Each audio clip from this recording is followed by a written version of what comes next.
Little birds high school బీబీనగర్లో 17 సంవత్సరాల కింద మేము తీసుకోవడం జరిగింది. 17 సంవత్సరాల నుంచి అనేక కార్యక్రమాలు పెడుతున్నాము. అందులో భాగంగానే ఈరోజు గత 2 సంవత్సరాలు కూడా జరిపాము. ఇది 3వ సంవత్సరము. ఫుడ్ ఫెస్టివల్ అనే ప్రోగ్రాం పెట్టాము.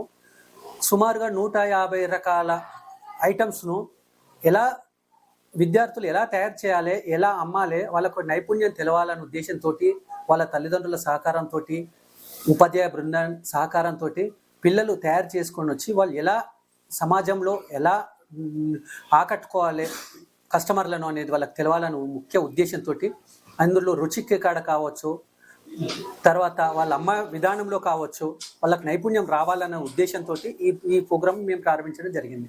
సార్ యాక్చువల్లీ ఎందుకంటే నైపుణ్యత అంటే స్కిల్స్ అంటే చాలా ఇంపార్టెన్స్ వస్తాయి.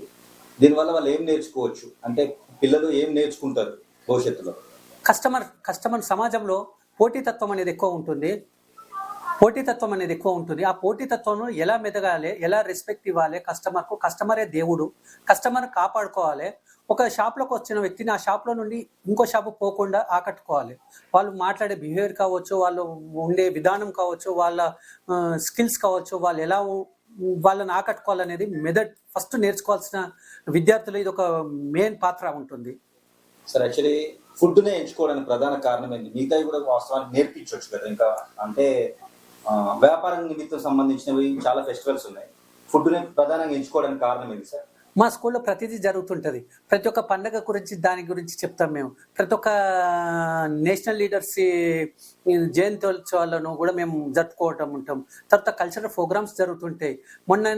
ఈ మధ్యనే ఫార్మర్ డే వచ్చింది. ఫార్మర్ డే గురించి కూడా మేము జరుపుకున్నాం. విద్యార్థులకు రైతు ఎలా ఉండాలి, రైతు ఎలా ఆహారాన్ని తయారు చేస్తున్నాడు, ఎలా ఒక గింజతోటి ఒక 100 గింజలను ఎలా తయారు చేయగలుగుతున్నాడు, అందుట్లో ఉన్న నైపుణ్యం మీద అనేది మేము నేర్పించడం జరుగుతుంది. ప్రతి ఒక్క సబ్జెక్ట్ మీద ఇస్తాం. ఒక ఫుడ్ గురించనే కాదు, అంటే మానవునికి కావాల్సింది కూడా ఫుడ్. ఈ ప్రోగ్రామ్ పెట్టుకోవడం జరుగుతుంది. ఏం చెప్పదలుచుకున్నారు ఫుడ్ ఫెస్టివల్ గురించి? ఏం చెప్తారు సార్? ఫుడ్లో మాకంటే ఎక్కువ పేరెంట్స్ వచ్చారు, కస్టమర్స్ వచ్చారు, వివిధ రకాల మనుషులు వచ్చారు. వాళ్ళందరినీ సాటిస్ఫాక్షన్స్ చేస్తున్నారు. మా విద్యార్థులకు మేము ధన్యవాదాలు చెప్తున్నాం, శుభాకాంక్షలు చెప్తున్నాం. వారు చేసిన శ్రమకు ఇవాళ ఆనందాన్ని ఇస్తుంది. ప్రతి ఒక్క విద్యార్థి ఆనందపడుతున్నారు.